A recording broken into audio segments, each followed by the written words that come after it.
व सबस्क्राईब करा आणि बेल आयकॉनला क्लिक करा। रेस्क्यू फोर्सच्या जवानांचा कुरुंदवाड पोलीस स्टेशनकडून सत्कार। शिरडोन येथील घडलेली घटना। गेल्या 5 दिवसापासून आदित्य बंडगर हा तरुण बेपत्ता होता। सोमवारी पहाटे 5:30च्या दरम्यान तो निघून गेला होता। त्याची नोंद कुरुंदवाड पोलीस ठाण्यात फिर्याद दाखल करण्यात आली होती।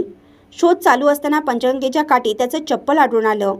सोमवारी दुपारी 4 वाजता वजीर रेस्क्यू फोर्सच्या जवानांनी गळ टाकून शोध चालू केला, पण अंतरगंगा असल्याने अडथळा निर्माण झाला।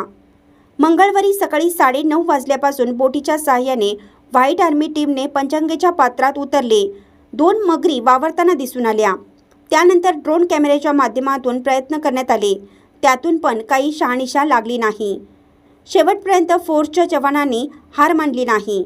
नंतर त्यांनी पुन्हा प्रयत्न करण्यासाठी नदीपात्रात निघालेच होते, तोपर्यंत आदित्यचा आवाज कानी पडला।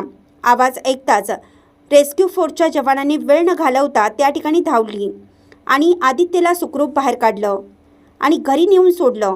त्या जवानांनी दिवसभर भर बोटीने शोध मोहीम युद्ध पातळीवर राबवत अखेर यश प्राप्त केलं।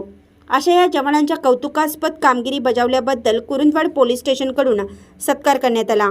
कुरुंदवाड पोलीस ठाण्याचे सहाय्यक पोलीस निरीक्षक रविराज फडणीस यांच्या हस्ते सहाय्यक उपनिरीक्षक सागर पवार यांच्या उपस्थितीत white army team Pradeep Ainapure, Nitesh Wankore, Nilesh Wankore, Abhijit Chavan, Nishant Gore, Deepak Badame व वजीर रेस्क्यू फोर्सचे हैदर अली मुजावर, सागर सुतार, दशरथ शिकलगार, शिवा सोनार यांचा सत्कार करण्यात आला। यावेळी टाकळीवाडीचे माजी सरपंच बाबासाहेब वनकोरे, अरुण गेभिसे, उदय हावले व पोलीस ठाण्याचे सर्व अधिकारी उपस्थित होते। इंडियाचा आवाज न्यूजसाठी शिरडोनहून जहांगीर रणमल्ली।